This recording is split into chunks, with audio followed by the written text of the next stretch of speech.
नमस्कार दोस्तों, मैं अपने YouTube चैनल साहित्यिक कृतिक में आपका स्वागत करती हूँ। पिछले चैप्टर में हमने अधिगम एवं अर्जन को पढ़कर समाप्त कर लिया था। उसमें जितने भी प्रैक्टिस प्रीवियस क्वेश्चन पेपर थे उसको हमने देखा था सीटेट का। आज हम दूसरा चैप्टर भाषा शिक्षण के सिद्धांत के जितने भी MCQs हैं, प्रीवियस क्वेश्चन हैं, उसको आज हम लोग देखेंगे। अगर आप चैनल पे नए हैं तो चैनल को सब्सक्राइब लाइक ज़रूर करें ताकि मैं वीडियो जब भी अपलोड करूं उसका नोटिफिकेशन आप लोगों को मिलता रहे। तो आज का प्रश्न है हमारा, भाषा के संदर्भ में कौन सा कथन असत्य है। पहला ऑप्शन में है भाषा मनुष्य के बीच परस्पर संवाद स्थापित करने का कार्य नहीं करता है। दूसरा है भाषा ज्ञानार्जन का साधन है। तीसरा है भाषा सामाजिक अस्मिता का साधन है। चौथा इसमें है भाषा नियमबद्ध व्यवस्था है। तो इसमें पूछा है असत्य कथन। इसका सही उत्तर है पहला, भाषा मनुष्य के बीच परस्पर संवाद स्थापित करने का कार्य नहीं करता है। सही उत्तर इसमें है पहला। अगला प्रश्न है, भाषा शिक्षण है।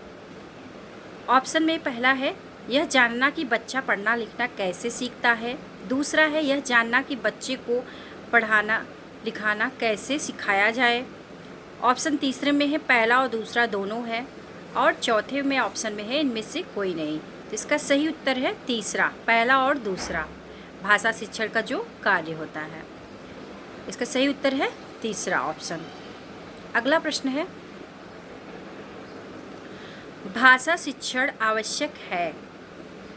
ऑप्शन में पहला है भाषीय कौशल से परिचित कराने के लिए। दूसरा है बच्चों की कल्पनाशीलता को बढ़ाने के लिए। तीसरा है सृजनात्मक का विकास करने के लिए। चौथा है उपयुक्त में से सभी। भाषा शिक्षण के लिए आवश्यक है, इसका सही उत्तर है तीसरा, सृजनात्मक का विकास करने के लिए। ऑप्शन तीसरा सही है। अगला प्रश्न है, भाषा शिक्षण का उद्देश्य है। ऑप्शन पहले में है वक्ता के विचारों को समझ पाने की योग्यता का विकास। दूसरा है केवल पठन कौशल का विकास। तीसरा इसमें है पाठ्य पुस्तकों से इतर पुस्तकों को पढ़ने की क्षमता का विकास। और ऑप्शन चौथे में है पहला और तीसरा। इसका सही उत्तर है पहला और तीसरा। पहले में है वक्ता के विचार को समझ पाने की योग्यता का विकास। तीसरा है पाठ्य पुस्तक से इतर पुस्तकों को पढ़ने की क्षमता का विकास। सही उत्तर है इसमें चौथा। अगला प्रश्न है, भाषा शिक्षण के संदर्भ में कौन सा कथन सही नहीं है।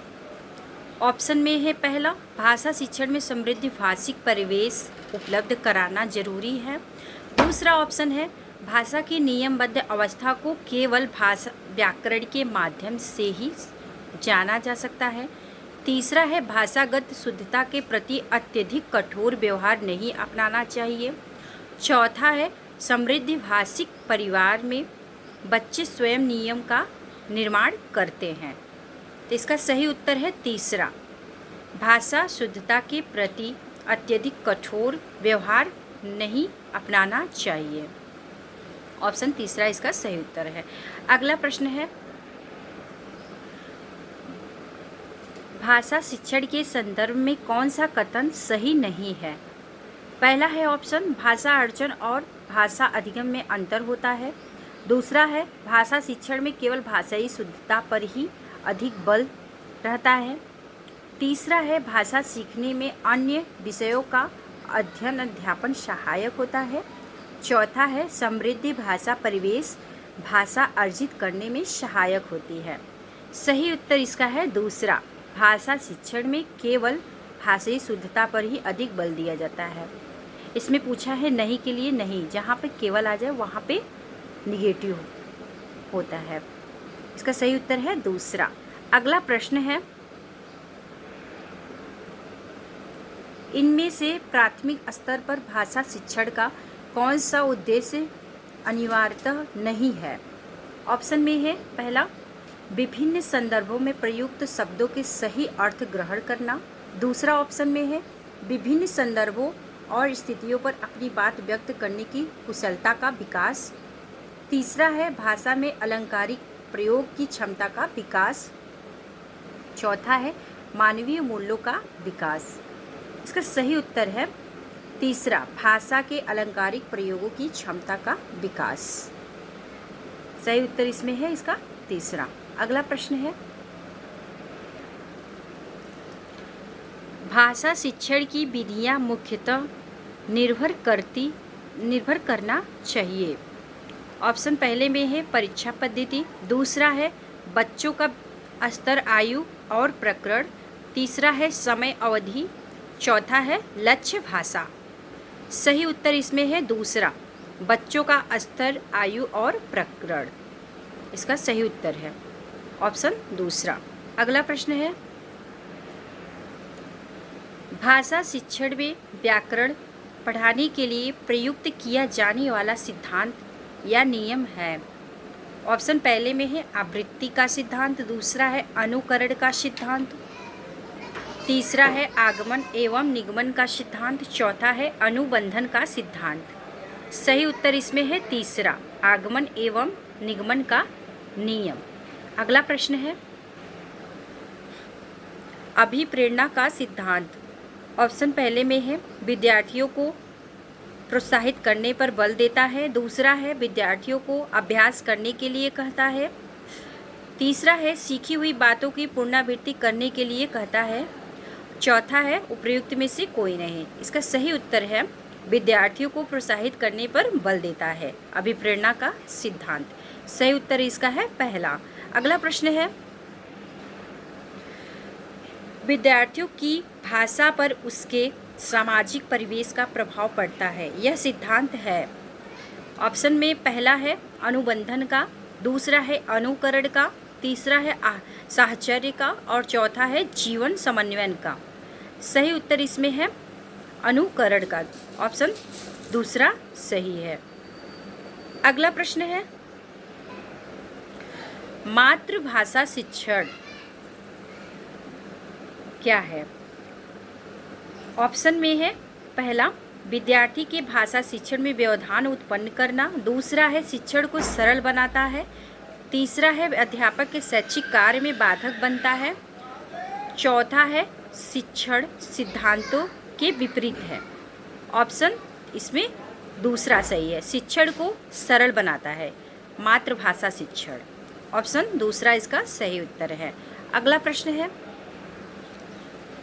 कौन सा नियम स्थूल ज्ञान से सूक्ष्म ज्ञान की ओर अग्रसर होने की बात कहता है। ऑप्शन पहले में है ज्ञात से अज्ञात की ओर, दूसरा है अनिश्चित से निश्चित की ओर का और तीसरा है पूर्ण से अंश की ओर का और चौथा है इसमें मूर्त से अमूर्त की ओर का। सही उत्तर इसमें है चौथा, मूर्त से अमूर्त की ओर का। अगला प्रश्न है, गणित के शिक्षक ने राहुल को क्या सही करने के लिए कहा, उसने ऐसा करना भाषा शिक्षक के किस सिद्धांत के अंतर्गत आएगा।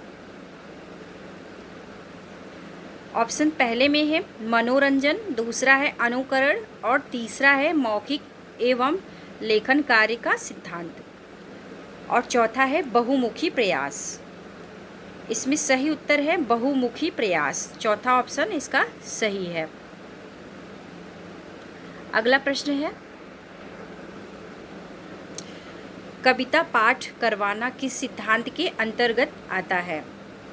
ऑप्शन पहले में है जीवन समन्वयन का सिद्धांत, दूसरा है शिक्षण सूत्रों का सिद्धांत, तीसरा है क्रियाशीलता का सिद्धांत, चौथा है बाल केंद्रिता का सिद्धांत। जो कविता पाठ करवाया जाता है वो सिद्धांत है क्रियाशीलता का सिद्धांत। ऑप्शन तीसरा है इसका सही उत्तर, क्रियाशीलता के सिद्धांत के द्वारा कविता पाठ कराया जाता है। अगला प्रश्न है, आरंभ में इनमें से किस सिद्धांत के आधार पर बालक भाषा सीखता है। ऑप्शन पहले में है बहुमुखी प्रयास के सिद्धांत पर, दूसरा है मनोरंजन के सिद्धांत पर, तीसरा है अनुकरण के सिद्धांत पर और चौथा है अभ्यास के सिद्धांत पर। आरंभ में बालक जो भाषा सीखता है वह अनुकरण के माध्यम से सीखता है, तो इसमें सही उत्तर है अनुकरण के सिद्धांत पर। सही उत्तर इसका तीसरा ऑप्शन है। अगला प्रश्न है भाषा शिक्षण की अनुवाद विधि है। ऑप्शन पहले में है मातृभाषा को मध्यस्थ नहीं बनाती है, दूसरा है मातृभाषा की उपेक्षा करती है, तीसरा है मातृभाषा को मध्यस्थ बनाती है, चौथा है लक्ष्य भाषा को ही श्रेष्ठ सिद्ध करती है। जो भाषा शिक्षण है वो अनुवाद विधि में मातृभाषा को मध्यस्थ बनाती है। ऑप्शन तीसरा इसमें सही है, मातृभाषा को मध्यस्थ बनाती है। अगला प्रश्न है भाषा की कक्षा में कौन सी शिक्षण युक्त सबसे कम प्रभावी है। ऑप्शन पहले में है उचित गति एवं प्रवाह के साथ पढ़ने पर बल देना, दूसरा है शुद्ध उच्चारण पर अत्यधिक बल देना, तीसरा है बच्चों की रुचि के अनुसार परिचित विषय या प्रसंग पर चर्चा, चौथा है इसमें दूसरों की हस्तलिखी सामग्री पत्र आदि पढ़वाना। इसका सही उत्तर है कम प्रभावी पूछा है, इसमें सही उत्तर है चौथा, दूसरों की हस्तलिखित सामग्री पत्र आदि पढ़वाना।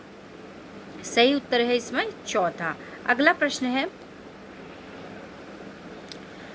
कहानियाँ बच्चों की भाषा विकास में किस प्रकार सहायक होती हैं। पहला ऑप्शन है ये भाषिक नियम की सिखाती हैं, दूसरा है बच्चों के खाली समय पर सदुपयोग करने में मदद करती हैं, तीसरा है ये पाठ्य पुस्तक का सबसे महत्वपूर्ण हिस्सा है, चौथा है ये बच्चों की कल्पनाशीलता, सृजनात्मक और चिंतन को बढ़ावा देती है। इसका सही उत्तर है चौथा, ये बच्चों की कल्पनाशीलता, सृजनात्मकता और चिंतन को बढ़ावा देती है। ऑप्शन चौथा इसका सही उत्तर है। अगला प्रश्न है गणित, विज्ञान, सामाजिक विज्ञान की कक्षाएं एक तरह से भाषा की ही कक्षाएं हैं। इस कथन के समर्थन में कौन सा तर्क सबसे कमजोर है।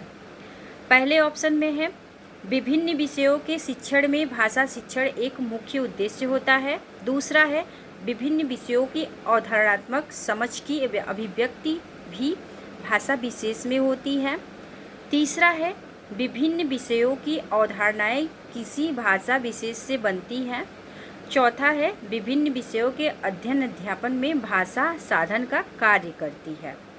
तो इसका सही उत्तर है पहला, विभिन्न विषयों के शिक्षण में भाषा शिक्षण एक मुख्य उद्देश्य होता है। ऑप्शन पहला इसका सही उत्तर है। अगला प्रश्न है भाषा शिक्षण का सिद्धांत या नियम नहीं है। ऑप्शन में है पहला निश्चित उद्देश्य एवं पाठ्य सामग्री का सिद्धांत, दूसरा है व्यक्तित्व विभिन्नता का सिद्धांत, तीसरा है निश्चित से अनिश्चित की ओर का नियम और चौथा है विशेषण से संश्लेषण की ओर का नियम। इसका सही उत्तर है नहीं के लिए नहीं होता है, निश्चित से अनिश्चित की ओर का नियम नहीं है भाषा शिक्षण के सिद्धांत। इसका सही उत्तर है तीसरा। अगला प्रश्न है उदाहरण देकर नियमों का निर्धारण किया जाता है। ऑप्शन पहले में है विशेष से सामान्य की ओर नियम में, दूसरा है सरल से जटिल की ओर नियम में और तीसरा है मनोवैज्ञानिक से तार्किक की ओर नियम में और चौथा है आगमन से निगमन की ओर नियम में। इसका सही उत्तर है आगमन से निगमन की ओर नियम में, जिसमें उदाहरण देकर तब नियम बताया जाता है। ठीक है दोस्तों, फिर मिलते हैं हम नेक्स्ट वीडियो में। अभी तक वीडियो में बने रहने के लिए आप लोगों को बहुत बहुत धन्यवाद। फिर मिलते हैं हम नेक्स्ट चैप्टर को लेकर नेक्स्ट प्रैक्टिस सेट को।